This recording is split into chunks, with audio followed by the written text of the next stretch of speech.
一提到 F1， 你想到的是什么？超跑、明星、富豪、VIP 包厢，还是滨海湾夜晚轰鸣的赛车？但今年的新加坡 F1 却出现了一个很不 F1 的场景。赛车还没有来到滨海湾， F1 已经先进入了新加坡的社区。8月至9月，新加坡赛车有限公司启动第5届 Review PSG 社区观赛活动，3个社区接力。8月22至23日在雾洛市镇广场，9月12至13日在大巴窑建屋局中心，9月25至26日在海军部村庄直播海外大奖赛，现场还有儿童解说员体验、F1 互动活动、车手明信片、F1 展览门票和乐高等奖品。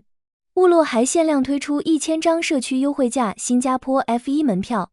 这引发了一个深层次的思考。F1 明明是一项高度商业化、极其奢华的国际顶级赛事，新加坡为何偏要大费周章地把它搬进普通居民的日常生活区？要搞清楚这个问题，首先得打破大众对 F1 的传统刻板印象。不可否认， F1 天生具备极高的消费门槛，从顶级的赞助权益到动辄数千美元的观赛套餐，它长期以来都是全球资本与高端消费人群集聚的平台。新加坡大奖赛更是特殊，夜间街道赛、滨海湾城市景观、国际明星车手、豪华酒店、高端餐饮、企业接待，它很容易给人一种感觉， F1 是全球资本和高消费人群的游戏。但新加坡没有把 F1 只留在滨海湾。今年 Review PSG 的逻辑不是大家都来滨海湾看比赛，而是在大奖赛正式拉开帷幕之前，主动将这项顶级运动带到寻常百姓家，彻底打破了世界级赛事与普通人之间的天然隔阂。这种转变最直观的体现就是将滨海湾的独享盛宴拆解并转化为社区的全民狂欢。仔细观察这3站社区活动的布局，就会发现主办方的考量绝非随手划定。第一站选择在雾洛市镇广场，这里是新加坡人口极为密集的成熟居住区。8月22至23日，雾洛市镇广场直播 F1 荷兰大奖赛，赛车的世界级 IP， 加上普通居民每天生活的社区空间。尤其是8月23日限量售卖1000张社区优惠价新加坡 F1 门票，仅供新加坡公民与永久居民购买，每人每个组别最多只能购买2张。这个细节非常重要，社区活动不是只让居民隔着屏幕看 F1， 而是给居民进一步走进真正赛场的机会。9月12至13日，大巴窑建屋局中心继续直播 F1 西班牙大奖赛，不是办一次活动拍照宣传就结束，而是持续2个月进行赛事预热。9月25至26日，海军部村庄进行第3站，直播 F1 阿塞拜疆大奖赛，距离10月9至11日的新加坡大奖赛已经非常接近，于是形成一条非常清晰的时间线。8月社区启动，9月持续升温，10月滨海湾正赛。这就不是简单的看一场比赛，而是把 F1 变成一个持续数月的城市事件。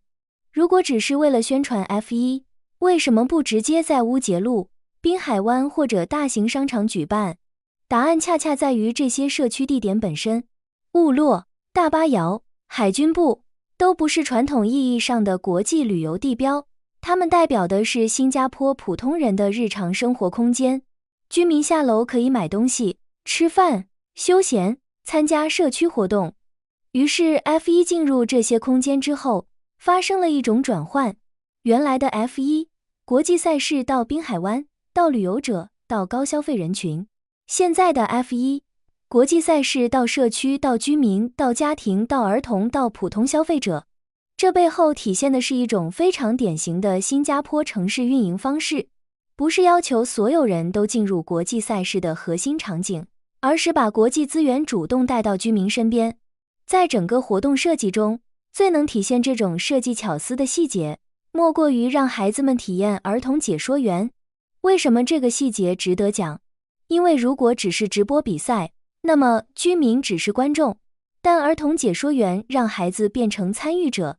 这意味着 F1 不再只是大人花钱看一场比赛，而变成孩子也可以参与一项全球顶级体育赛事。再加上 F1 互动体验、车手明信片、竞赛和奖品、家庭活动，整个活动实际上覆盖了不同年龄层。新加坡不是单纯在社区复制一个小型 F1 现场，而是在设计一套让不同年龄层都能找到参与方式的活动。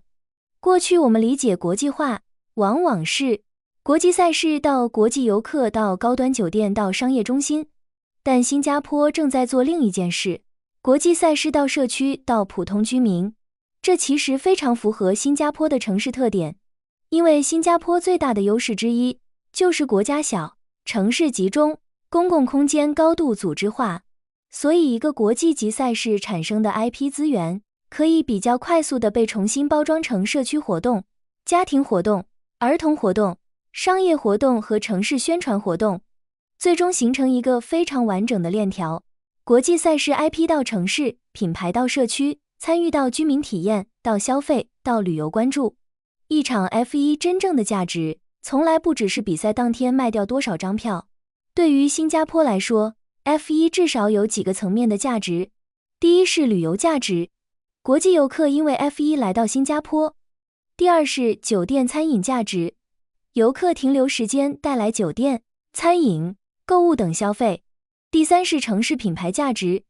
新加坡通过全球直播持续获得国际曝光。第四是商业价值，企业客户、赞助商、品牌活动、商务接待等都可以围绕 F1 展开。第五是社区价值， RevUPSG 补上的恰恰是让本地居民也成为这场国际赛事的参与者。所以新加坡做的并不是简单的体育营销，而是把一项国际资源同时服务于旅游、商业、城市品牌和社区生活。如果把视野放得更宽广一些，就会发现 F1 只是新加坡大型活动经济的一个经典缩影。F1、大型演唱会、金融科技节、国际会展、体育赛事，这些国际赛事背后的逻辑其实非常相似，争夺的不是一个活动，而是一群人。这些人可能是游客、企业高管、投资者、展会参与者、体育迷、演唱会观众、国际品牌。所以新加坡真正想打造的是全年都有国际事件发生的城市，而 F1 只是其中最成熟、最具有国际辨识度的一张名片。一座城市真正的国际化究竟体现在哪里？是拥有拔地而起的摩天大楼，是拥有星罗棋布的豪华酒店，还是能够举办一两场轰动世界的赛事？其实都不是。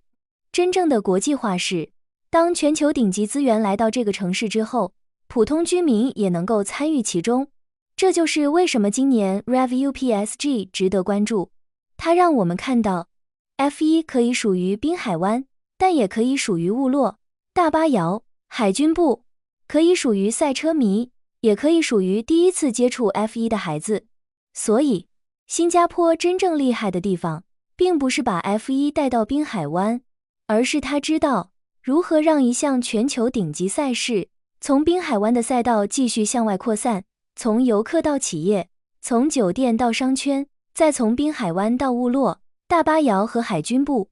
这不是简单的 F1 进社区，而是新加坡把国际资源转化成全民参与、城市品牌和经济价值的一次尝试。一场顶级 F1 大奖赛最终考验的从来不只是赛车在赛道上的极限速度，而是一座城市究竟有多大的综合能力，去将世界级的外包资源彻底消化，转化成属于整座城市的公共资产与全民红利。